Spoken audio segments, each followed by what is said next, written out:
Ya, assalamualaikum warahmatullahi wabarakatuh. Jumpa lagi, seperti biasa, kita akan membahas terkait mata kuliah kewirausahaan. Tak terasa, kita masuk ke pertemuan ke-11. Kali ini saya akan menjelaskan terkait pemasaran hasil usaha. Mengingatkan kembali untuk kalian agar terus atau tetap semangat dalam menuntut ilmu, karena saya yakin dan percaya ketika kalian semangat dalam menuntut ilmu, proses itu tidak akan mengkhianati hasil yang kalian lakukan. Jadi harus tetap semangat. Oke. Iya, pemasaran hasil usaha. Di sini nanti kita akan membahas terkait teori pemasaran. Setelah itu ada strategi pemasaran hasil usaha dan bauran pemasaran. 3 mapel atau 3 teori atau materi yang akan kita bahas kali ini. Nah, seperti biasa, sebelum kita masuk ke dalam pembahasan pertama terkait teori pemasaran, saya berharap capaian pembelajaran untuk pertemuan kali ini kalian dapat menjelaskan berbagai teori pemasaran, terus mampu merancang strategi pemasaran, dan yang ketiga mampu mendemonstrasikan bauran pemasaran hasil usaha. Oke? Nah, mari kita masuk ke dalam teori yang pertama, yaitu terkait teori pemasaran. Definisi pemasaran adalah kegiatan yang dilakukan oleh perusahaan untuk mempromosikan suatu produk atau layanan yang mereka punya. Pemasaran ini mencakup pengiklanan, penjualan, dan pengiriman produk ke konsumen atau perusahaan lain. Dalam melakukan promosi, mereka akan menargetkan orang-orang yang sesuai dengan produk yang dipasarkan. Nah, biasanya mereka juga melibatkan selebriti, selebgram, atau siapapun yang memiliki kepopuleran untuk mendongkrak produk tersebut guna mempengaruhi konsumen untuk membeli produk yang kita tawarkan. Tak hanya itu, dalam pemasaran, bagian yang memiliki tugas ini akan membuat kemasan atau desain yang menarik pada iklan sehingga akan banyak orang yang tertarik. Nah, hal-hal yang harus kita perhatikan saat kita melakukan promosi pemasaran, antara lain di sini disebutkan desain, orang yang mempromosikan itu juga sangat berpengaruh terhadap barang yang akan kita jual. Nah, buat serapi mungkin desainnya atau semenarik mungkin agar si konsumen atau khalayak umum itu tertarik dengan produk yang kamu buat. Nah, itu akan sangat mempengaruhi, apalagi kamu menggunakan seperti selebriti atau selebgram atau siapapun yang memiliki kepopuleran atau pengikut itu sangat banyak. Nah, itu kan bisa mempengaruhi mereka untuk membeli produk yang kita jual. Selain itu, dengan adanya pemasaran juga sangat membantu para konsumen. Jadi mereka akan lebih mudah menemukan produk yang sesuai dengan apa yang mereka butuhkan. Ketika pemasaran sesuai dengan targetnya, perusahaan akan mendapatkan banyak pembeli dan keuntungan bisa didapatkan pasti. Nah, fungsi pemasaran. Yang pertama, fungsi pemasaran di sini untuk pengenalan produk. Nah, pengenalan menjadi fungsi utama dari sebuah pemasaran yang dilakukan oleh perusahaan. Dengan adanya pemasaran, produk akan lebih mudah dikenal oleh pelanggan. Jelas, pemasar harus menonjolkan keunggulan dari produk yang dipasarkan sehingga bisa lebih menarik perhatian dibanding produk pesaing. Nah, di sini pada fungsi pemasaran kita diajarkan untuk mengetahui keunggulan dari produk yang akan kita pasarkan. Gunanya buat apa? Di sini dijelaskan untuk bisa menarik perhatian dibanding dengan produk pesaing kalian. Oke? Jadi buat kalian yang memang siap-siap ingin menjadi seorang wirausaha, kenali dulu produk yang kalian buat, terus keunggulannya itu apa. Oke. Terus yang kedua, riset. Riset memungkinkan pemasaran untuk mendapatkan informasi yang tepat mengenai pasar target sebuah produk. Beberapa hal yang biasanya harus diriset adalah kepopuleran, usia, jenis kelamin kebutuhan, hingga keinginan dan lain sebagainya.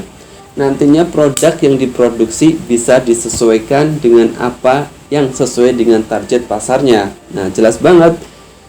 Riset sangat-sangat perlu untuk melihat,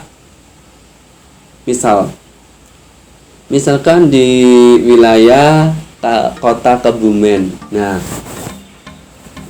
tepatnya ketika kita ingin membuat suatu bisnis atau suatu usaha, tepatnya apa sih di Kebumen agar bisnis yang kita jalankan itu akhirnya dapat diminati oleh banyak orang, ya. Salah satunya dengan melakukan riset ini. Nah, perhatikan dalam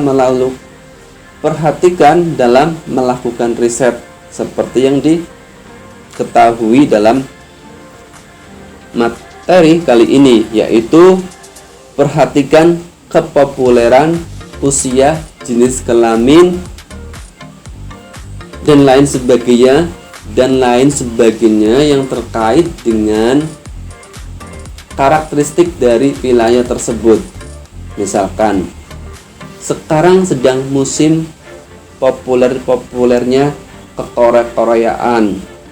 Nah, usia di wilayah Kebumen kebanyakan remaja. Nah, dari hal itu jenis kelamin wilayah Kebumen lebih banyak wanita. Nah, mungkin dari hal-hal itu kita jadi tahu ini untuk mengembangkan bisnis apa berdasarkan hal itu. Oke? Agar nantinya kamu bisa berharap bahwa riset itu akan mempengaruhi bisnis ke depan yang kamu jalankan. Oke? Terus yang ketiga, distribusi. Dengan distribusi yang baik akan memastikan bahwa produk dapat mudah dipindahkan dari lokasi produksi ke pasar luas menggunakan jalur darat, air, dan laut. Selain itu juga memastikan bahwa produk dapat dengan mudah didapatkan oleh pelanggan.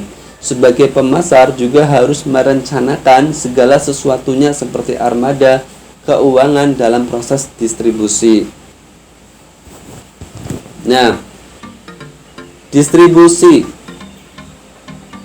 pastikan produk yang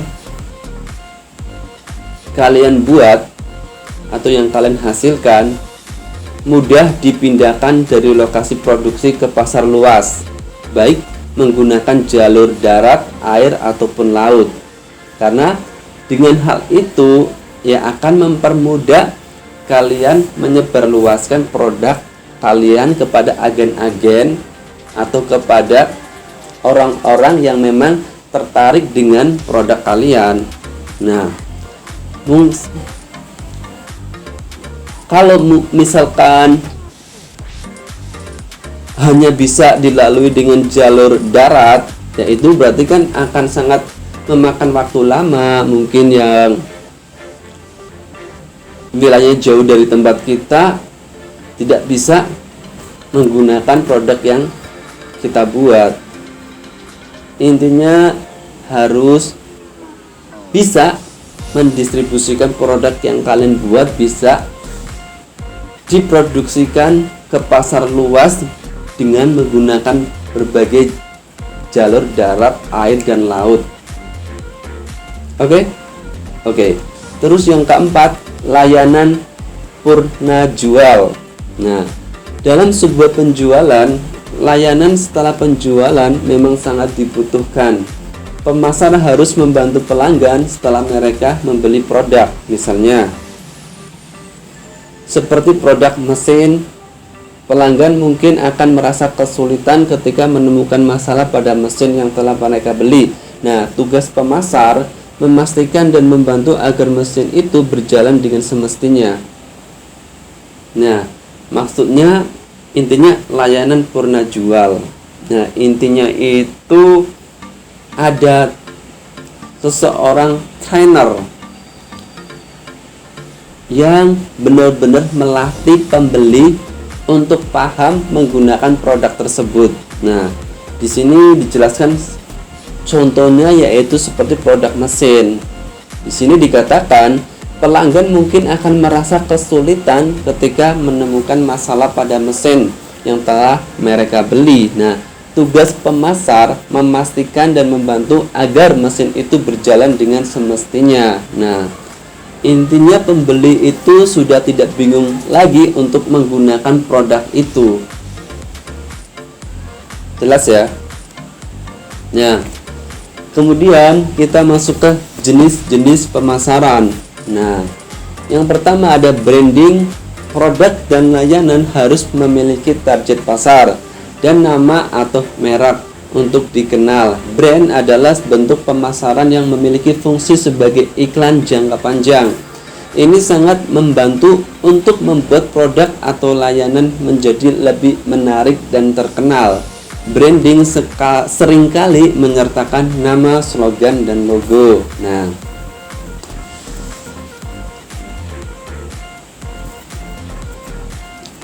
itu terkait branding ya. Nah, kamu ingin membuat suatu produk apa? Usahakan di situ terdapat nama, slogan, dan logo yang kalian buat sesuai dengan produk yang kamu buat pastinya. Misalkan kamu buat produk kue lapis tapi logonya setrika baju, itu kan nggak match. Nah, harus disesuaikan. Terus ada iklan siaran. Menggunakan radio sebagai media pemasaran adalah salah satu bentuk iklan berbayar yang paling umum. Pemasaran ke pelanggan sangat potensial ketika menggunakan radio karena pendengar radio benar-benar mendengarkan apa yang diucapkan oleh penyiarnya. Selain itu juga bisa menggunakan media TV untuk menjangkau pelanggan secara luas. Nah, bisa melalui dengan iklan siaran, radio atau TV untuk mencakup pelanggan secara luas. Kemudian ada MLM yang sebelumnya pernah kita bahas. Pemasaran dengan menggunakan multi level marketing adalah bentuk penjualan langsung yang melibatkan banyak orang, di mana perusahaan merekrut dan menjual produk-produknya. Multi level marketing juga disebut network marketing karena tenaga penjualan mendapatkan komisi dari produk yang mereka jual serta komisi penjualan dari jaringannya.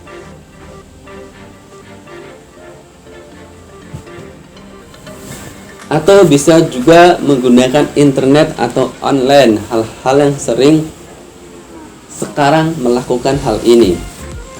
Internet menjadi salah satu media pemasaran yang paling diminati. Hampir semua orang pasti menggunakan internet, ya tidak? Sehingga pasarnya sangat luas. Pemasaran dapat dilakukan dalam berbagai cara, seperti menggunakan email, website, atau iklan. Target pasarnya juga bisa ditentukan karena banyak penyedia jasa iklan yang memiliki fitur ini. Ya, banyak banget sekarang menggunakan internet atau sosial media kita, semua sudah ada tools untuk memasangkan iklan. Mungkin di Facebook juga sudah bisa, Instagram, Twitter, apapun deh. Sekarang mudah, tinggal kita bagaimana serius ketika memang ingin menjadi seorang wirausaha, ya pasti bisa ketika kalian serius. Karena pemasaran sekarang jenis-jenis pemasaran sudah sangat banyak. Nah, sekarang strategi pemasaran hasil usaha. Sebenarnya ini saya mengambil beberapa hal, tergantung setiap individu biasanya memiliki strategi pemasaran hasil usahanya sendiri, tetapi ini yang umum yang berdampak kepada produk yang kita buat untuk maksimal dilihat oleh orang. Yang pertama, ketahui target pasar Anda sebelum mulai menerapkan strategi pemasaran produk Anda. Jelas banget ya. Target pasar sangat-sangat penting. Itu sebuah gambaran awal kita akan bisa sukses atau berhasil atau tidaknya ya ketika kita tahu target pasar di wilayah itu. Seperti itu. Yang kedua, optimalkan strategi pemasaran dengan menggunakan sosial media. Nah, bagi kalian yang anak-anak sosial media ya, optimalkan deh strategi pemasaran kalian di sosial media. Dibanding kalian hanya update status-status yang tidak penting, putus cinta dan lain sebagainya, ya gunakan sekarang benar-benar deh, gunakan secara bijak dan baik untuk apa sosial media Anda ya. Salah satunya ya dengan pemasaran produk yang Anda jual ketika memang kalian ingin menjadi seorang wirausaha. Yang ketiga, menawarkan produk secara gratis adalah salah satu contoh strategi pemasaran yang efektif. Nah, ini bagi kalian yang memang ingin menarik pelanggan dengan cepat dan mudah, salah satunya yaitu pertama-tama kita dapat menawarkan produk kita secara gratis, atau ketika kalian berat di ongkos mungkin bisa diskon 50%. Seperti itu, agar mereka tertarik ketika mereka sudah mencoba mencicipi produk yang kalian buat dan kok mereka suka, saya yakin mereka akan kembali lagi dan beli produk itu. Terus yang keempat, memilih tempat strategis adalah salah satu cara memasarkan produk yang tepat. Jelas, kemarin kita sudah berbicara terkait lokasi yang strategis. Ini jelas akan sangat mempengaruhi laku tidaknya produk yang kita buat. Yang kelima, memberi intensif untuk rekomendasi.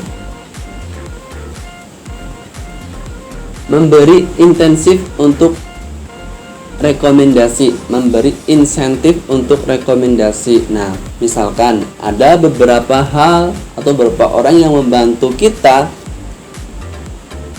untuk memberikan rekomendasi.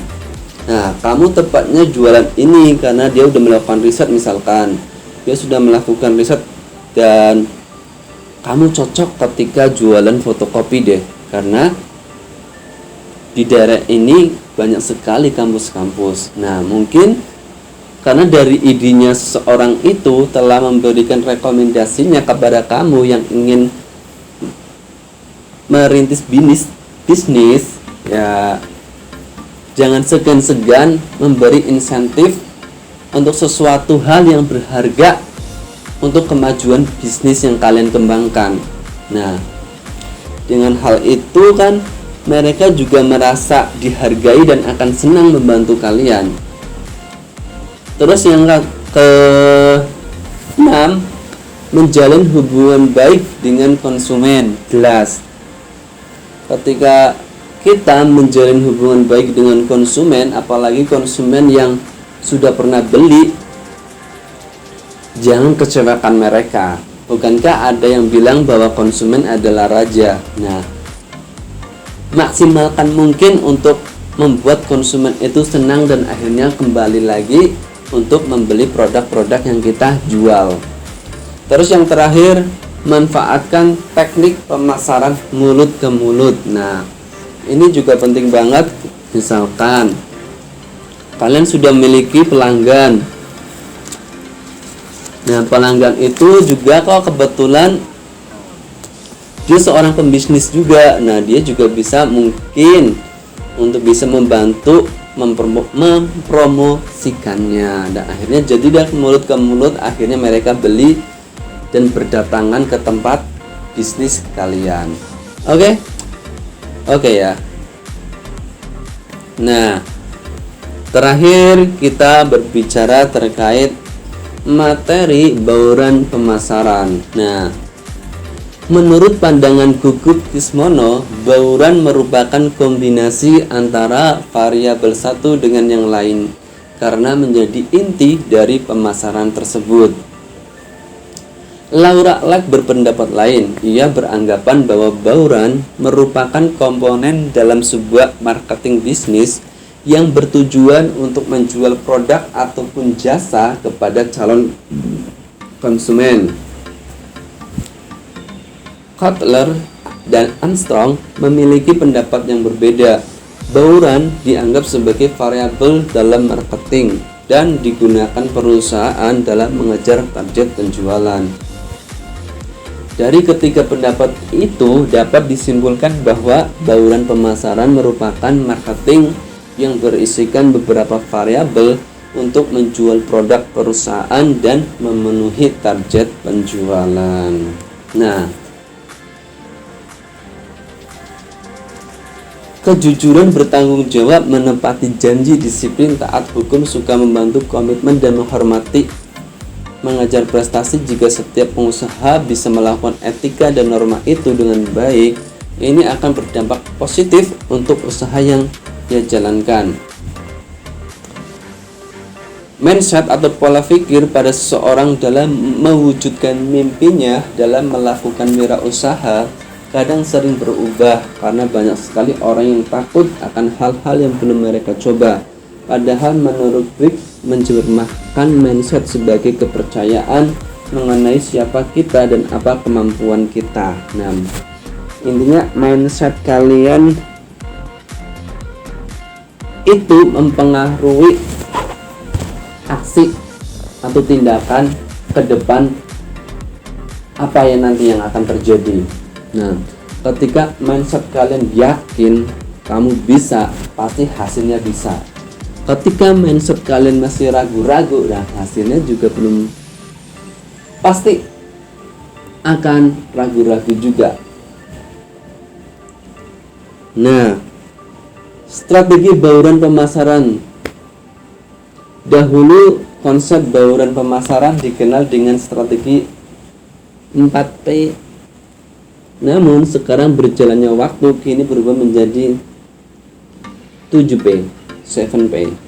Perubahan ini karena dianggap strategi pemasaran ternyata bisa dibedah menjadi lebih luas dan kompleks lagi. Dengan mengoptimalkan 7 sektor tersebut, diharapkan penjualan perusahaan atau pemasukan menjadi meningkat. Nah, apa saja itu 7P itu? Yang pertama, P, produk. Nah, variabel pertama yang sangat penting dalam strategi ini adalah produk yang ditawarkan. Produk di sini bisa beragam, baik itu produk digital ataupun non digital, dan bentuknya juga bisa bermacam-macam pastinya. Nah, sebagus apapun produk tersebut, tapi jika tidak memiliki banyak peminat, maka tidak ada artinya. Betul. Tawarkanlah produk yang memang sesuai dengan kebutuhan dan dikemas dengan baik. Lakukanlah riset terkait masalah yang dihadapi oleh konsumen terkait produk yang Anda tawarkan.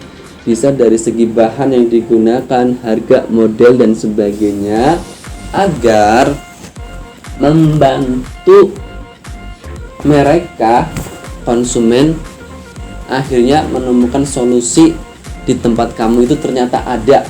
Seperti itu loh. Misalkan konsumen A dia mengeluh dia beli suatu produk pakaian mungkin. tetapi jahitannya itu cepat banget rusak. Nah, dari kejadian itu mungkin kamu bisa, misalkan produk yang kamu jual berdasarkan keluhan si konsumen A itu sama. Nah, berdasarkan hal itu ya kamu bisa memaksimalkan hal itu. Beli di sini saja. Di sini semua bahannya, jahitannya itu semua aman. Ya, intinya melengkapi kekurangan-kekurangan yang pernah terjadi berdasarkan keluhan dari konsumen. Semakin banyak informasi yang didapatkan akan membuat Anda semakin mudah dalam merancang produk yang ditawarkan. Inti dari variabel produk adalah buatlah sesuai kebutuhan pasar dan menyelesaikan masalah yang dihadapi. Nah, setelah produk yang kedua, P kedua, yaitu price. Setelah melakukan riset produk, strategi selanjutnya adalah penetapan harga produk tersebut. Penentuan harga ini tidak boleh sembarangan dan haruslah tepat sesuai dengan kualitas produksinya. Oke, jangan memasang harga terlalu tinggi ataupun rendah, karena keduanya sama-sama memiliki dampak yang buruk bagi perusahaan. Contoh kamu adalah lulusan sarjana dan di lain sisi ada lulusan SMA. Apa iya kalian yang sebagai lulusan sarjana kok gajinya gajinya sama dengan mereka yang lulusan SMA? Itu kan tidak match. Nah, dalam menentukan harga, Anda bisa menggunakan rumus break even price, BEP, atau harga terkecil agar bisnis tidak rugi. Jika sudah mendapatkan harga sesuai BEP, selanjutnya tinggal menentukan apakah akan ditambah sedikit atau mencoba menggunakan harga tersebut untuk beberapa waktu. Berikut rumus BEP. Ini ada rumus untuk menentukan harga agar sesuai, tidak terlalu murah banget dan tidak terlalu mahal banget berdasarkan produk yang kita jual. Dimana rumusnya di sini ongkos produksi sama dengan ongkos produksi dibagi jumlah barang hasil produksi ditambah biaya pembuatan per produk. Nah, contoh ongkos produksi kalian itu berapa untuk membuat produk ini? Tulis di sini misalkan ongkosnya 1 juta dibagi jumlah barang hasil produksi. Nah, jumlah barang hasil produksinya ada berapa? Misalkan ada 1000. Terus ditambah biaya pembuatan per produk. Nah, misalkan biaya pembuatan per produk itu biayanya itu 100 misal ya. Jadi tadi kan ongkos produksi tadi ada 1 juta dibagi jumlah barang hasil produksi dibagi 1000, jadi tinggal berapa?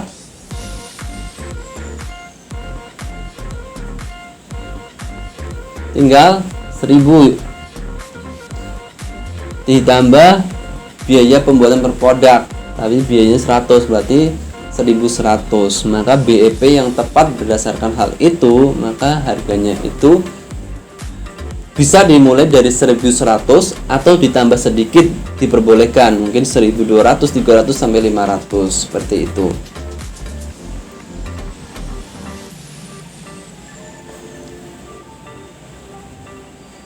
Nah, terus yang ketiga, P yang ketiga yaitu terkait dengan place atau tempat menjadi strategi pemasaran selanjutnya dan berkaitan dengan penentuan tempat penjualan produk. Tempat ya. Lakukan riset terlebih dahulu di mana calon konsumen Anda biasa berbelanja.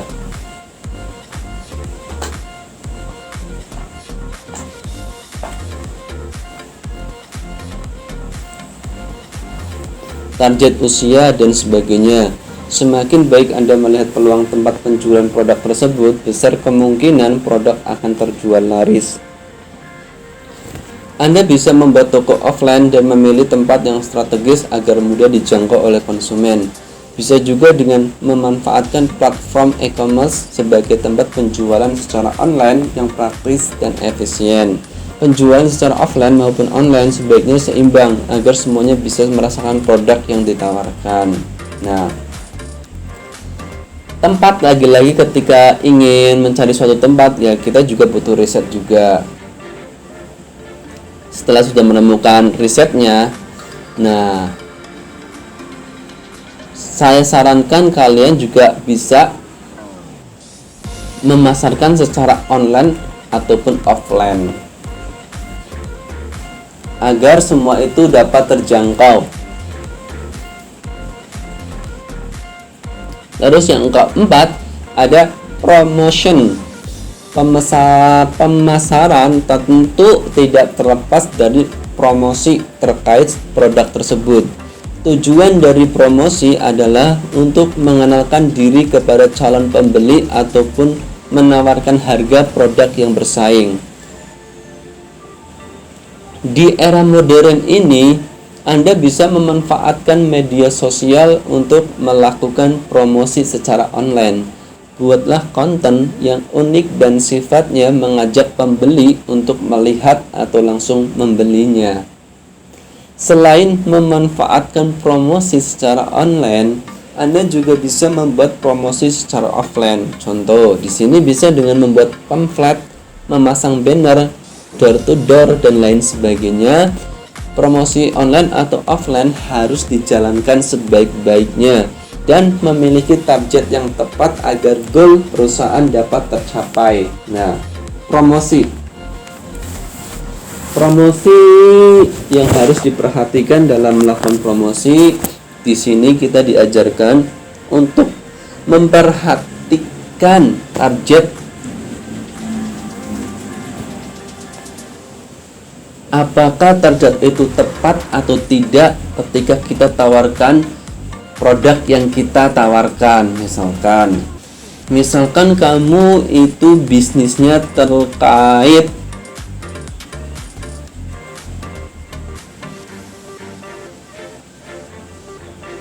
alat-alat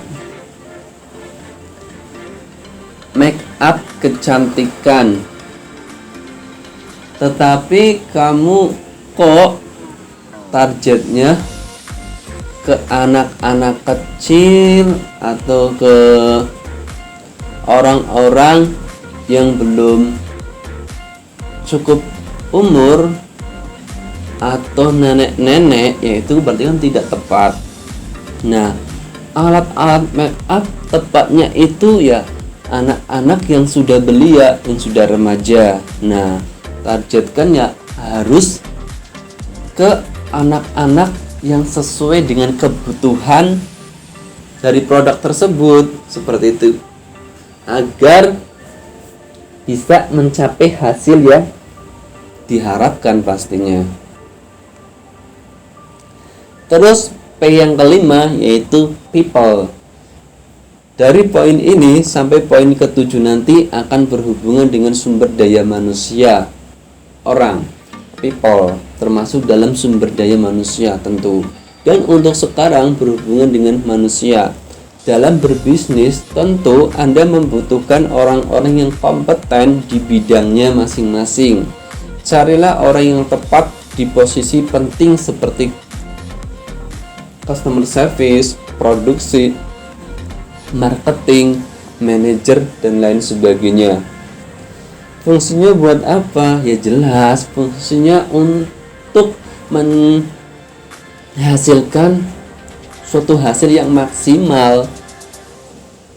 Sebelum kita menjual produk yang kita tawarkan, ya sumber utama ya SDM-nya. Nah, semua SDM di sini carilah orang-orang yang tepat agar kalian juga lebih cepat menghasilkan suatu hasil yang diharapkan. Customer service, ketika mencari seorang customer service, ya carilah orang yang memang dia sudah pernah berpengalaman, atau jika belum berpengalaman pun dia adalah orang yang suka bersosialisasi atau berkomunikasi dengan orang banyak. Nah, maka ini adalah ciri-ciri contoh orang yang tepat ketika masuk dunia customer service. Marketing, ya pilihlah orang-orang yang memang cerdas dalam mempromosikan suatu hal, sehingga kok ketika orang ini mempromosikan, kok kita jadi sebagai pendengar itu tertarik ingin membeli. Nah, intinya cari orang-orang yang sesuai dengan kapasitas mereka di bidangnya masing-masing, agar bisnis yang kalian jalankan itu lebih maksimal dan menghasilkan hasil yang sesuai diharapkannya. Oke. Terus yang keenam, proses. Ketika menjalankan bisnis, tentu tidak terlepas dari proses yang Anda lalui. Proses ini berawal dari produksi hingga distribusi produk yang ditawarkan. Disinilah pentingnya membuat SOP perusahaan agar mengalir dengan baik. SOP bisa mencakup standar pemilihan bahan baku, QC, dan faktor penting lainnya untuk memastikan bahwa produk tersebut memang berkualitas. Proses. Yang keenam itu proses, salah satunya SOP. Nah, dalam segala hal apapun, alangkah baiknya ada SOP-nya. SOP baik untuk SDM-nya, SOP untuk pemilihan produk yang kamu beli, itu sudah ada SOP-nya, sudah ada kriterianya yang harus diperhatikan. Ya, kembali lagi agar hasilnya lebih maksimal dan sesuai dengan harapan kalian pastinya. Terus yang ketujuh, yang ketujuh yaitu physical evidence atau packing. Tampilan fisik atau packing juga tidak kalah penting dalam bauran pemasaran. Ini menjadi first impression calon pembeli terhadap produk tersebut. Nah, ketika packing produk kalian itu terkesan urak-urakan, nah ini kan akan jadi kesan pertama pembeli itu merasa, ini nggak rapi ini. Lain kali dia pasti tidak ingin beli lagi. Nah, akan tetapi ketika packing dari produk itu juga rapi, bagus, enak dilihat, ya akhirnya membuat menarik calon pembeli agar tertarik dan membeli lagi akhirnya karena packingannya rapi. Mungkin kalian yang sibuk bekerja dan tidak ada waktu untuk mempacking, mungkin bisa sekalian packing di bisnis yang sedang kalian jalankan, seperti itu loh. Jadi mereka kan senang, pembeli senang, akhirnya juga mungkin pembeli tersebut akan kembali lagi beli lagi, seperti itu. Nah, untuk memaksimalkan pemasaran yang lebih luas, Anda juga bisa menggunakan media internet. Pemasaran menggunakan internet bisa menjangkau pasar yang lebih luas, sehingga potensi keuntungannya juga lebih besar. Oke, sekian dan terima kasih. Bagaimana terkait bauran pemasaran? Pada intinya, berdasarkan teori tadi yang saya sampaikan, intinya ketika kita ingin melakukan pemasaran, kita harus memperhatikan strategi-strategi apa yang sekiranya dapat mempengaruhi produk yang akan kita jual itu dapat diterima oleh khalayak ramai. Dengan cara apa? Ya tadi 7P tadi. Perhatikan 7P tadi, dari produk, dari harga, dari tempatnya, dari prosesnya, dari SDM-nya. Semuanya itu diperhatikan sampai menghasilkan suatu hasil yang benar-benar maksimal dan tepat, dan akhirnya kalian akan memperoleh hasil yang diharapkan seperti itu. Oke, semoga ini bermanfaat dan tetap semangat dalam menuntut ilmu apapun itu. Ketika kalian semangat, lagi-lagi saya menjelaskan, proses tidak akan mengkhianati suatu hasil. Oke, jadi teman-teman tetap semangat dan tetap selalu bermimpi, dan usahakan mimpi itu raih dengan suatu action dan tindakan, bukan hanya bermimpi semata. Oke, saya pamit. Terima kasih.